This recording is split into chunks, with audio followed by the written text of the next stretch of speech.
पाठ 3 शब्द विचार। पिताजी, दिल्ली से हम राजस्थान बस से जाएंगे क्या? हाँ बेटा, वहां हम तुम्हारी बुआ के भवन में ठहरेंगे। तुमने कभी रथ की यात्रा नहीं की, इसलिए इस बार तुम्हें रथ में बैठाकर राजस्थान की सैर करवाऊंगा। अच्छा, बड़ा मजा आएगा। फिर हम वहां के किले और महल बस से देखने जाएंगे।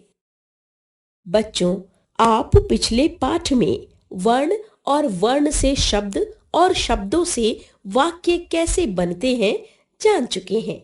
ऊपर की वार्तालाप में भी शब्दों से मिलकर बने वाक्य से आप पिता और पुत्र की बात समझ गए होंगे। चलिए अब हम शब्दों के बारे में और अधिक जानते हैं। कार, महल। आपने ऊपर चित्र में कार और महल शब्द देखे। ये सभी शब्द वर्णों से मिलकर बने हैं, जैसे क जमा आ जमा र जमा अ, कार। म जमा अ जमा ह जमा अ जमा ल जमा अ, महल। इन सभी शब्दों के सार्थक अर्थ हैं। यदि हम इन्हीं वर्णों को पलट दें तो शब्द बनेंगे र जमा अ जमा क जमा आ, रका। ल जमा अ जमा ह जमा अ जमा म जमा अ, लहम। इन शब्दों का कोई अर्थ नहीं है, इसलिए ये निरर्थक शब्द हैं। दो या दो से अधिक वर्णों के सार्थक मेल को शब्द कहते हैं। शब्दों के भेद। अर्थ के आधार पर शब्दों के दो भेद होते हैं। एक सार्थक शब्द, दो निरर्थक शब्द। सार्थक शब्द। भैया भैया, मुझे ये पंख दो ना। नहीं मिताली, जब तक तुम ठीक से शब्द नहीं बोलोगी मैं तुम्हें यह पतंग नहीं दूंगा। मेरे साथ बोलो, पतंग। इस वार्तालाप में आपने पढ़ा कि लड़की पतंग शब्द को पंग कह रही है, जो कि निरर्थक है। वर्णों का ऐसा समूह जिसका कुछ अर्थ निकलता है सार्थक शब्द कहलाता है, जैसे कबूतर, तोता, लोटा, गुड़िया, पतंग, भवन, रथ, किताब आदि। निरर्थक शब्द। तुमने खाना वाना खाया क्या? हाँ दीदी, मैंने खाना वाना भी खाया और साथ में चाय वाय भी पी। इस वार्तालाप में आपने पढ़ा सार्थक शब्द खाना के साथ निरर्थक शब्द वाना और सार्थक शब्द चाय के साथ निरर्थक शब्द वाय आया है। ऐसे शब्द जिनका कोई अर्थ नहीं निकलता, किंतु वे बोलचाल की भाषा में कभी कभी प्रयोग किए जाते हैं, निरर्थक शब्द कहलाते हैं। जैसे चाय वाय पानी वानी। यहाँ वाय और वानी शब्दों का कोई अर्थ नहीं है, किंतु इन्हें भाषा को प्रभावी बनाने के लिए बोलते समय प्रयोग किया गया है। उत्पत्ति या स्रोत के आधार पर शब्द भेद।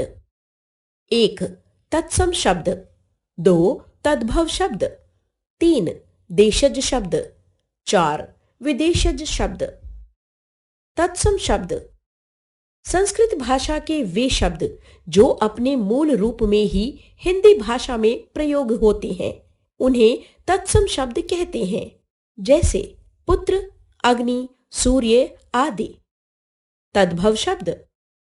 संस्कृत भाषा के वे शब्द जिनके परिवर्तित रूप का प्रयोग हिंदी भाषा में किया जाता है, उन्हें तद्भव शब्द कहते हैं, जैसे बेटा, आग, सूरज आदि। देशज शब्द। जो शब्द अपने देश की विभिन्न बोलियों से हिंदी में आए हैं, उन्हें देशज शब्द कहते हैं, जैसे खिड़की, गाड़ी, डिबिया, लोटा, फटफटिया आदि। विदेशज शब्द। वे शब्द जो विभिन्न देशों की भाषाओं से लिए गए हैं, उन्हें विदेशज शब्द कहते हैं।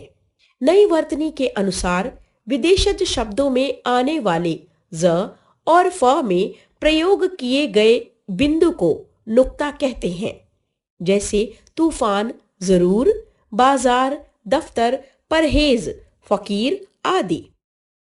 अंग्रेजी से डॉक्टर, पेंसिल, रेल, स्कूल आदि। फारसी से जगह, जमीन, जानवर, कमर आदि। अरबी से आदमी, मरीज, कसम, वकील आदि। पुर्तगाली से कप्तान, तौलिया, कमरा, आलपिन आदि। कुछ तत्सम और तद्भव शब्दों के रूप इस प्रकार हैं। तत्सम तद्भव: कर्ण, कान, काष्ठ, काठ, गृह, घर, घृत, घी। अग्र आगे, उलूक, उल्लू, कंकण, कंगन, घोटक, घोड़ा। कर्म काम, ग्राम, गांव, घट, घड़ा, चंचू, चोंच।